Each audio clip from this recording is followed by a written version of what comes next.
Bonjour à tous.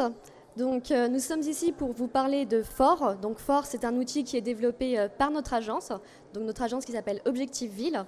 Donc, je pense que pour bien comprendre l'utilité et la portée de notre outil, je vais d'abord vous expliquer comment se positionne notre agence et comment on en est arrivé là.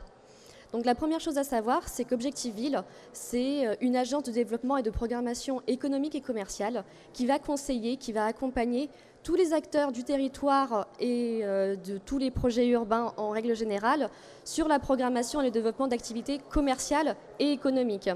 Donc c'est à travers cette expertise qu'on a, nous, dans notre agence depuis une vingtaine d'années, qu'on a mis en avant quelques difficultés et quelques utilités qu'on pouvait ressortir des différentes données qui vont être expliquées par la suite de notre intervention.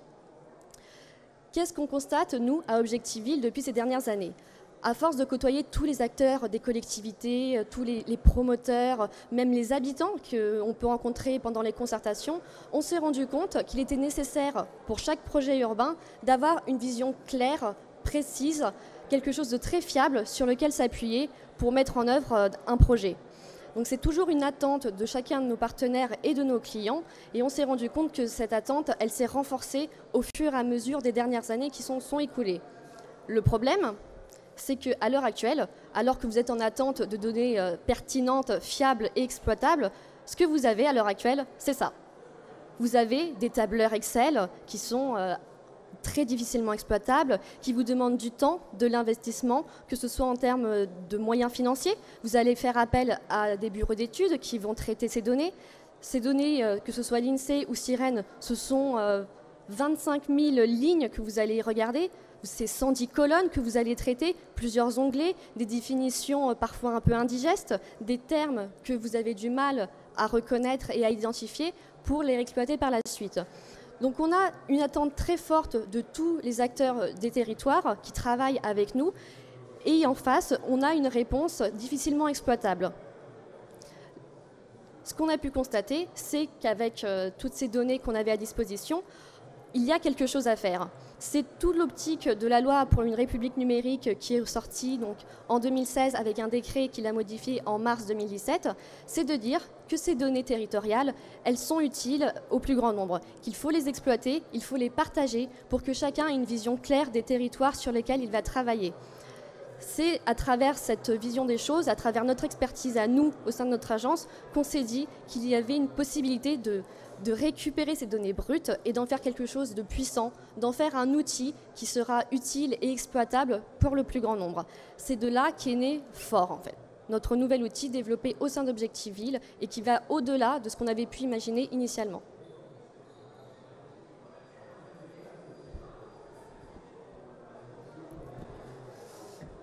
Alors, FOR est un outil donc, numérique qui vous permettra en réalité à tous les acteurs engagés dans un projet urbain, quel qu'il soit, dans une réflexion d'aménagement, dans une réflexion de politiques urbaines, de comparer des données territoriales extrêmement fines à une échelle vraiment infracommunale, à l'échelle d'un périmètre d'études, des données qui porteront sur différentes thématiques, qui portent à la fois sur des données socio-économiques, à savoir donc, les caractéristiques des actifs qui permettront donc, de définir réellement quels sont les actifs, quels sont les emplois présents à l'échelle du périmètre d'études, les caractéristiques plutôt sociodémographiques, à savoir la nature des habitants, est-ce qu'il s'agit plutôt de familles nombreuses, de familles monoparentales, quelle est la nature des ménages, etc. Toutes ces données qui sont pertinentes pour par exemple un promoteur ou un aménageur pour développer un projet urbain.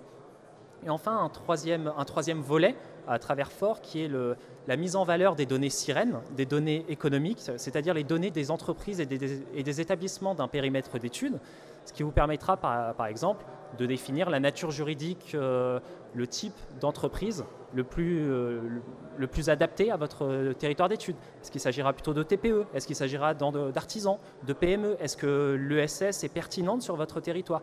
Toutes ces questions, vous avez besoin de données fiables et de données visibles, lisibles et suffisamment compréhensibles pour que vous puissiez vous positionner. Pour vous positionner sur cette thématique, sur votre réflexion en matière de projet urbain, nous vous proposons de bénéficier sur votre territoire défini librement, c'est-à-dire que vous pouvez le dessiner à la main sur une carte et nous la transmettre. Vous pouvez très bien développer par vous-même vos moyens cartographiques qui vous permettront de dessiner un périmètre quel qu'il soit et de nous le transmettre. Nous, sur la base d'exemples tels que vous pouvez voir ici sur ces 3 exemples, ce type de rendu nous permet à caractériser votre territoire. Un exemple de rendu notamment, quand je vous dis caractériser votre territoire. Ici, nous avons un exemple de données économiques, c'est-à-dire les entreprises liées à l'artisanat sur le périmètre d'études. Ce sont des données géolocalisées qui vous permettent donc de voir avec précision où se situent exactement les artisans sur votre territoire. Savoir où ils sont, c'est une chose, mais grâce à cela, vous pouvez également les caractériser en termes d'emploi. Vous pouvez définir combien d'emplois sont générés par l'artisanat. Vous pouvez déterminer quelle est l'activité la plus importante en termes d'artisanat, mais en termes également de commerce, en termes d'ESS, en termes de sphère secondaire, de sphère tertiaire, de services, etc. Voilà. Les atouts de notre outil sont multiples. En premier lieu, il s'agit donc de définir librement votre périmètre, c'est-à-dire qu'en aucun cas, les données se cantonnent aux limites administratives que l'on a l'habitude de côtoyer, à savoir les IRIS pour l'échelle infracommunale. Non, là, vous aurez l'occasion, sur la base de ces données infracommunales, d'avoir une pondération la plus juste possible qui vous permettra non pas d'estimer le nombre d'emplois ou le nombre d'habitants sur un périmètre élargi par rapport à votre territoire d'études, mais bien à votre propre territoire d'études. Ça, ce sont pour les données sociodémographiques, socio-économiques basées sur l'INSEE. Pour des données d'entreprise, pour des données économiques, la géolocalisation vous permet de définir exactement le nombre précis d'établissements qui sont recensés sur votre territoire, ni plus ni moins. Le deuxième atout, en parallèle de cela, c'est la comparaison. Puisque connaître votre territoire, c'est bien, mais le positionner par rapport aux autres, c'est mieux. Donc vous aurez la possibilité de comparer par rapport à votre commune de référence, à l'EPCI, au département, à la région, même à la France. Vous pourrez également le comparer à d'autres quartiers librement définis. C'est l'occasion pour vous, dans le cadre d'un projet urbain, de, par exemple, comparer 2 cœurs de ville, de comparer 2 QPV, etc. Un troisième point qui est également important de noter, c'est que toutes ces données, cette mise en valeur de données, cette lisibilité de la data peut vous être livrée en 72 heures, ce qui est un atout considérable dans le cadre d'un projet urbain, qui est un atout non seulement évidemment pour les BET spécialisés, les bureaux d'études techniques, mais également pour les aménageurs, les promoteurs, pour de manière générale l'ensemble des collectivités publiques, les collectivités locales qui sont intéressées par la data et les données de leur propre territoire et de les comparer par rapport à une ville de référence, par exemple la ville, le bourg principal de l'agglomération, etc.